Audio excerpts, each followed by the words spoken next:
combinatif, puisque tous les animaux n'ont pas les mêmes besoins. Et je vois des ballons, je vois plein de choses, je vous expliquerai à quoi ça sert plus tard. Alors les soigneurs ont tapé dans l'eau pour signifier aux dauphins qu'une session de jeu va commencer.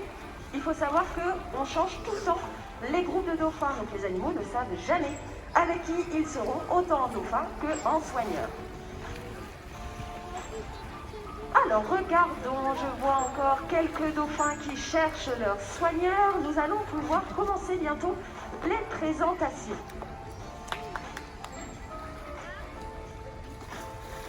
Alors regardons par exemple sur votre gauche avec Lucie. Je vois Péos qui est né au parc Astérix, c'est notre mâle reproducteur, il a 21 ans. À ses côtés, son amoureuse du moment, pareil, qui est née dans un delphinarium à Harderwijk, aux Pays-Bas. Parelle est une jeune femelle de 12 ans et elle est la maman de Kuma et de Nouma que je vais vous présenter. Avec Laurie, alors avec les parapluies, je ne vois pas qui c'est, mais je vais vous le dire tout de suite. Nous avons Nouma. Nouma qui est née ici à Planète Sauvage, qui est très athlétique et il a fêté ses 4 ans. Ensuite, Galéo qui est né au parc Astérix. Et Galéo est un jeune dauphin de 11 ans. Avec François au milieu, nous avons le beau et athlétique Ocean qui est né à Bruges, en Belgique. Ocean a fêté ses 17 ans cette année. Et tournons-nous maintenant vers Mara sur la droite. Nous avons 2 jeunes, Amani, fils de Péos et de Adnan, qui est né ici aussi il y a 4 ans.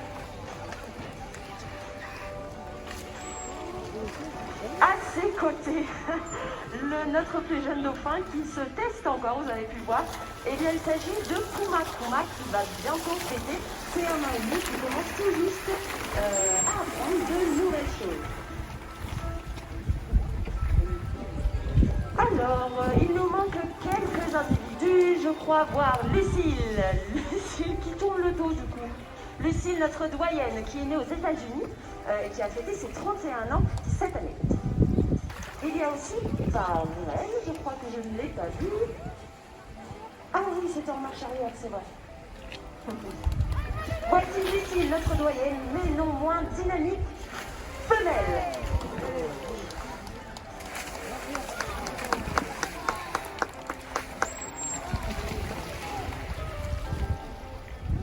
Alors j'aimerais vous parler de la vie de groupe des dauphins. Il faut savoir que cette espèce de dauphins, les grands dauphins, sont des animaux qui sont hyper sociaux. Ils vivent en groupes très complexes et en perpétuelle évolution. Ça veut dire qu'ils ne vivent pas en famille. Ils vont vivre dans des groupes, ce qu'on appelle fission-fusion. Les individus vont arriver dans un groupe pour quelques minutes ou quelques années et ils vont ensuite intégrer un autre groupe. Alors, le côté amoureux chez le dauphin tient une très grande place. Il faut savoir qu'on appelle cette espèce de dauphin les bonobos des mers. Alors tout d'abord, pour séduire les femelles, les mâles vont parader. Ils vont faire différents sauts pour montrer qui est le plus beau. Comme vous allez voir l'exemple avec Ocean qui lui est vraiment très beau et très dynamique.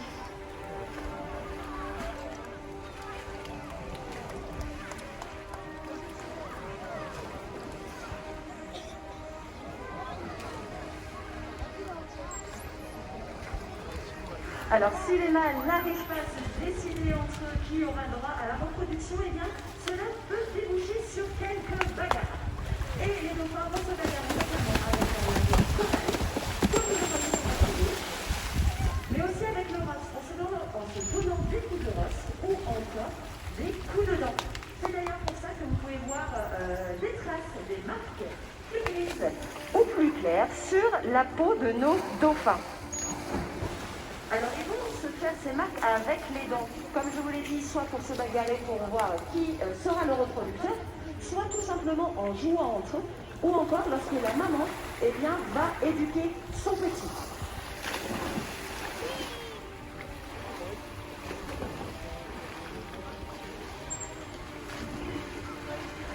Alors, après toutes ces bagarres et toutes ces parades, eh bien, va venir le temps des accouplements.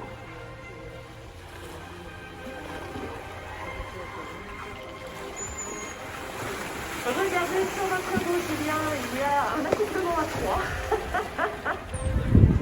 Alors, c'était pas prévu, vous avez pu voir une simulation d'accouplement. Les dauphins, eh bien, vont s'unir ventre à ventre. Comme vous pouvez le voir. Après cet accouplement, eh bien, s'ensuit 12 mois de gestation. 12 mois de gestation, le petit, eh bien, va naître frontal en premier, la queue en premier, pour éviter tout simplement qu'il ne se noie il sortait la tête en premier.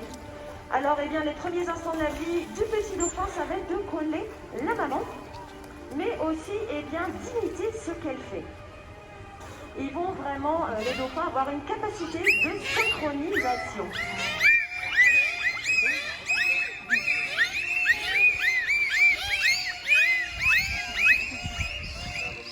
Comme vous le voyez, lorsqu'un dauphin commence quelque chose, les autres vont faire de même. Eh bien, cette capacité de synchronisation, ça va aussi lui permettre d'apprendre différentes méthodes de chasse. Il faut savoir que les grands dauphins, suivant l'endroit où ils vivent, vont avoir des techniques différentes. Alors, les soigneurs, où est-ce que vous pouvez m'emmener dans notre tour du monde de la chasse? Regardez en face de vous. Nous partons tout de suite en Caroline du Nord. En Caroline du Nord, les grands dauphins, eh bien, vont pousser sur le rivage les bons poissons et vont s'échouer eux-mêmes. Comme vous le montre Théo. Les poissons, alors, à l'air, eh bien, voudront retourner dans l'eau et atterriront justement directement dans la bouche des dauphins. Alors, je ne vais pas parler des jeux aussi. Il faut savoir que les dauphins, eh bien, comme je l'ai dit, sont très sociables et vont très souvent jouer ensemble. C'est très important dans la vidéo.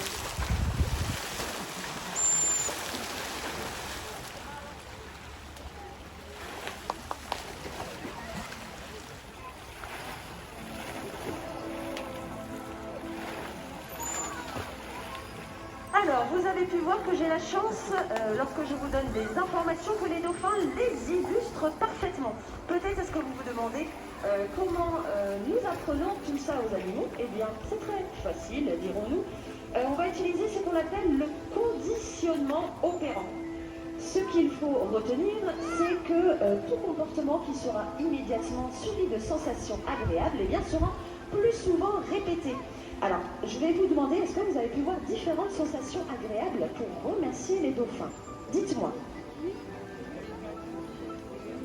Je vois un monsieur qui me dit le poisson. Oui. Alors, le poisson, effectivement, mais il ne va pas y avoir que ça. Les caresses, effectivement, pour ceux qui aiment, comme vous le montre Laurie sur la droite. Alors, il faut faire attention, les dauphins n'aiment pas tous la même chose, notamment les caresses.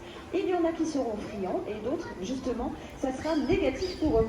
Donc, c'est pour cela qu'il faut qu'on connaisse parfaitement tous nos individus pour savoir leurs préférences et ainsi les remercier lorsqu'ils ont fait proposer quelque chose de bien. Alors, nous allons prendre un cas concret parce que la théorie, c'est OK. On va voir maintenant la pratique.